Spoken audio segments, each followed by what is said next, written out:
Selamat siang, Bu Lulung. Selamat siang Pak David. Permisi, Bu. Bolehkah saya meminta waktunya untuk ngobrol sebentar? Ya tentu saja boleh Pak, dengan senang hati.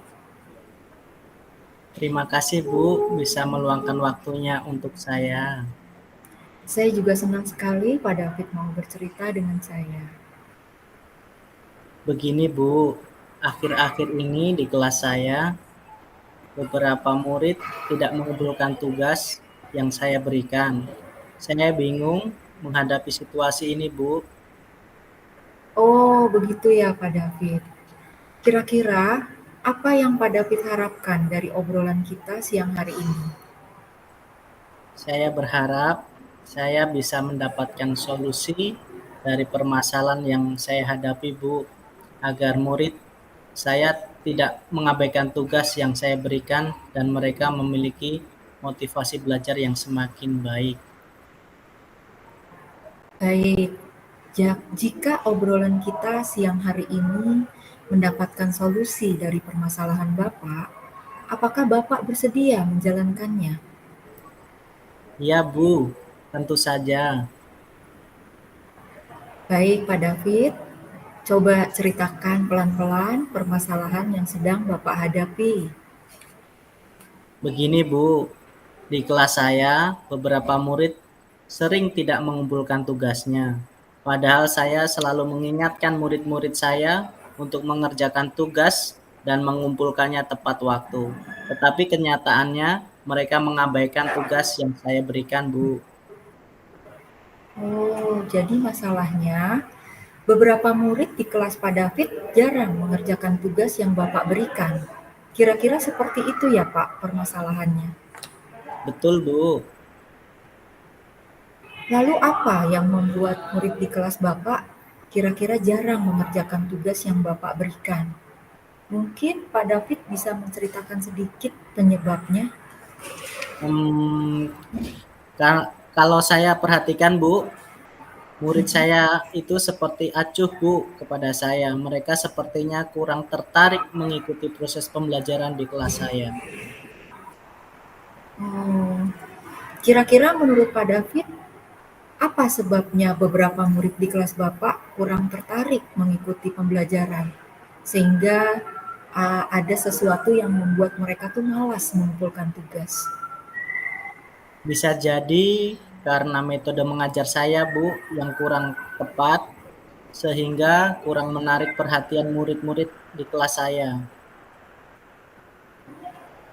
Kalau boleh tahu bagaimana Pak metode yang Pak David gunakan ketika mengajar di kelas?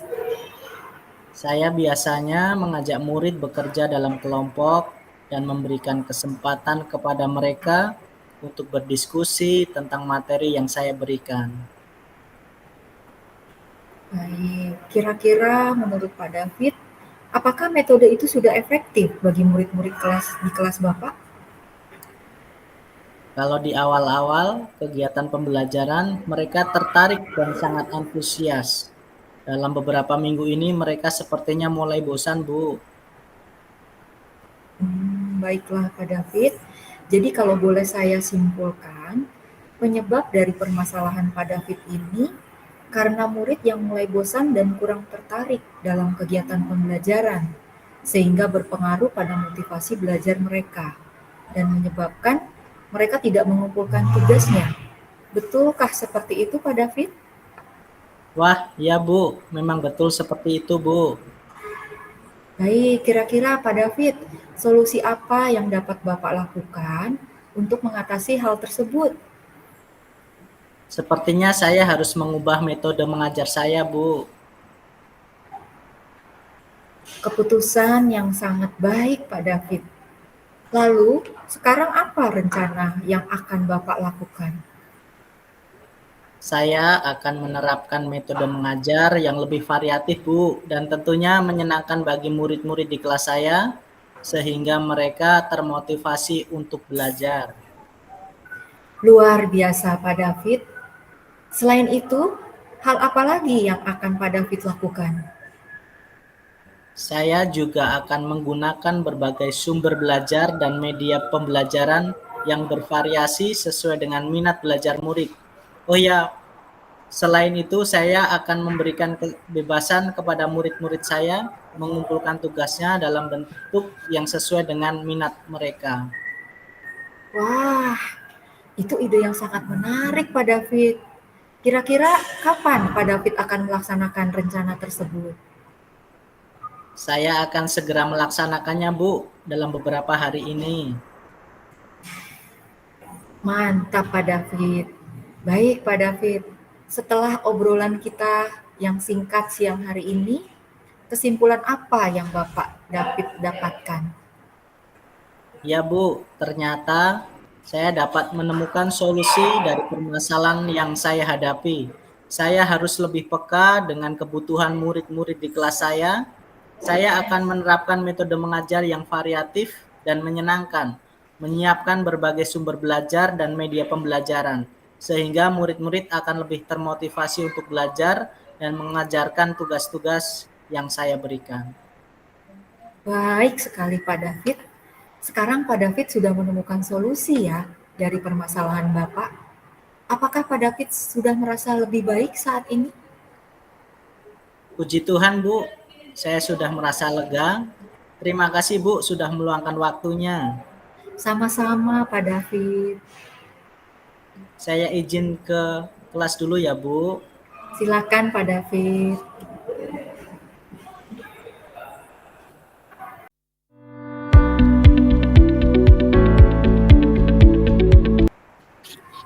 Selamat siang Pak David.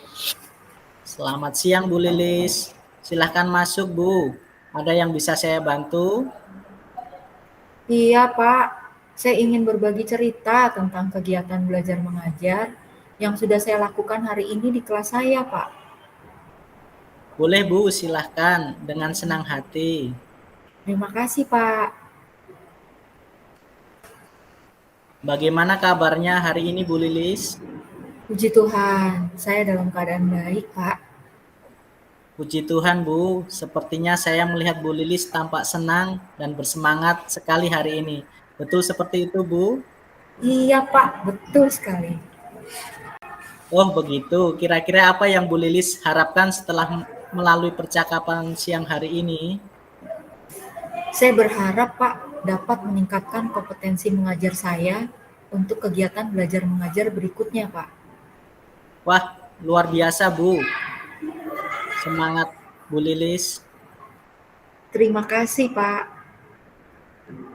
Jadi, apa yang Bu Lilis rasakan setelah Ibu melaksanakan kegiatan pembelajaran hari ini? Bisa Ibu ceritakan? Saya hari ini tuh sangat senang Pak, karena saya sudah mencoba menggunakan video pembelajaran dalam proses pembelajaran di kelas saya Pak. Kira-kira bagaimana suasana di kelas tadi, Bu?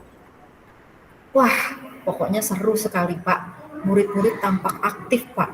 Mereka sangat antusias sekali mengikuti proses pembelajaran. Apalagi saya menggunakan video pembelajaran Pak. Mereka amat tertarik dan sangat suka. Terlihat dari wajahnya dan matanya yang berbinar-binar Pak. Bagus sekali, Bu. Lalu kegiatan seperti apa lagi yang akan Ibu lakukan agar suasana di kelas Ibu tetap menyenangkan? Saya akan mencoba menambahkan kegiatan lain Pak, seperti mengajak murid untuk bekerja dalam kelompok setelah menonton video pembelajaran. Apakah masih ada kegiatan lain yang bisa Ibu lakukan? Ada Pak, saya akan mengajak murid melakukan ice breaking Pak setelah bekerja dalam kelompok, sehingga murid akan semakin bersemangat mengikuti pembelajaran saya Pak. Wah, itu ide yang sangat bagus sekali, Bu Lilis. Baik, Bu Lilis, hal-hal apa yang Ibu dapatkan dari percakapan kita siang hari ini, Bu? Saya mendapatkan kesimpulan Pak, bahwa murid-murid akan merasa senang jika saya dapat menerapkan pembelajaran yang bisa memenuhi kebutuhan dan minat mereka, seperti penggunaan video pembelajaran. Dan saya yakin dengan menerapkan model pembelajaran yang bervariasi serta menyelipkan ice breaking akan semakin meningkatkan motivasi belajar mereka. sehingga mereka semakin bersemangat dan antusias, Pak, dalam mengikuti pembelajaran di kelas. Wah, luar biasa sekali Bu Lilis. Kapan nih rencananya mau diterapkan? Terima kasih Pak David, secepatnya akan saya terapkan. Rencananya mulai besok, Pak. Baik Bu Lilis, saya ingin sekali mendengar ceritanya selanjutnya ya. Siap, Pak. Terima kasih banyak atas waktunya ya, Pak. Sama-sama Bu Lilis, saya juga senang Ibu sudah mau bercerita kepada saya. Terima kasih Pak David. Saya pamit pulang ya, Pak. Silakan Bu. Selamat siang, Pak. Selamat siang Bu. Oke.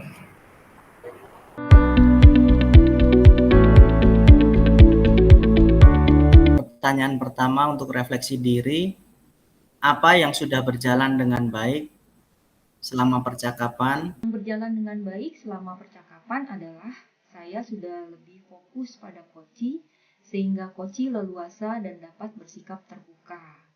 Kemudian saya telah memandu percakapan coaching berdasarkan alur tirta. Kemudian saya dapat menggali potensi yang dimiliki koci dan mengarahkannya untuk menemukan ide-ide pemecahan masalah. Saya juga dapat mengajukan pertanyaan yang berbobot dan mendengarkan dengan aktif. Hal ini telah sesuai dengan prinsip coaching. Pertanyaan yang kedua, apa yang masih perlu diperbaiki atau ditingkatkan? Apa yang perlu saya tingkatkan yaitu saya perlu banyak latihan untuk meningkatkan kompetensi dalam mendengarkan dengan rasa, khususnya pada tahap mengapresiasi dan merangkum. Pertanyaan yang ketiga, apa yang Bapak Ibu lakukan untuk tetap dalam kondisi kehadiran penuh sebelum dan saat melakukan coaching? Agar saya tetap dalam kondisi present, saya melakukan yang pertama memberikan atensi penuh atau mindfulness dengan menatap secara serius, melakukan posisi duduk yang baik, membuat coach merasa nyaman untuk berbicara. Kemudian saya juga mencatat poin-poin penting dalam percakapan. Kemudian saya lebih fokus mendengarkan, mencermati, dan merespon cerita yang disampaikan coach. Pertanyaan yang keempat, apa yang akan Bapak Ibu lakukan untuk memperbaiki atau meningkatkannya? Untuk meningkatkan kemampuan mendengarkan dengan rasa, khususnya pada tahap apresiasi dan merangkum, yang perlu saya lakukan antara lain memperbanyak latihan praktik percakapan coaching dengan alur tirta. Kemudian mencatat kata-kata kunci dari percakapan yang disampaikan coach. Kemudian saya akan memberikan pertanyaan-pertanyaan terbuka kepada coach.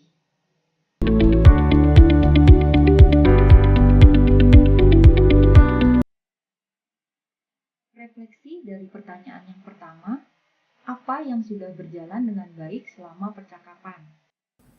Saya dapat fokus pada coach sehingga coach leluasa dan dapat bersikap terbuka. Yang kedua, saya telah memandu percakapan coaching berdasarkan alur tirta. Ketiga, saya dapat menggali potensi yang dimiliki coach dan mengarahkannya untuk menemukan ide-ide pemecahan masalah. Keempat, saya dapat mengajukan pertanyaan yang berbobot dan mendengarkan dengan aktif. Hal ini telah sesuai dengan prinsip coaching. Pertanyaan yang kedua, apa yang masih perlu diperbaiki atau ditingkatkan? Hal yang perlu saya tingkatkan lagi yaitu saya perlu banyak latihan untuk meningkatkan kompetensi dalam mendengarkan dengan rasa, khususnya pada tahap mengapresiasi dan merangkum. Pertanyaan yang ketiga, apa yang Bapak atau Ibu lakukan untuk tetap dalam kondisi presence atau kehadiran penuh sebelum dan saat melakukan coaching? Agar tetap dalam kondisi kehadiran penuh, saya melakukan yang pertama, memberikan atensi penuh dengan menatap secara serius, melakukan posisi duduk yang baik, membuat coach merasa nyaman untuk berbicara. Yang kedua, mencatat poin penting dalam percakapan. Yang ketiga, fokus mendengarkan, mencermati, dan merespon cerita yang disampaikan Koci. Untuk pertanyaan yang keempat, apa yang Bapak atau Ibu lakukan untuk memperbaiki atau meningkatkannya? Saya perlu meningkatkan kemampuan mendengarkan dengan rasa, khususnya pada tahap apresiasi dan merangkum. Saya perlu melakukan yang pertama, memperbaiki praktik percakapan coaching dengan alur tirta. Yang kedua, mencatat kata kunci dari percakapan yang disampaikan coach. Yang ketiga, memberikan pertanyaan-pertanyaan terbuka kepada coach.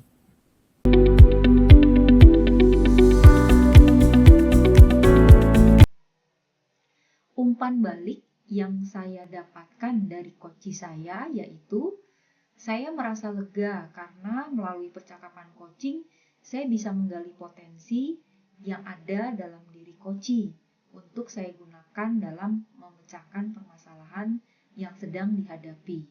Selain itu, saya juga merasa senang karena mendapatkan pencerahan tentang pentingnya membuat rencana peningkatan strategi pembelajaran di sekolah.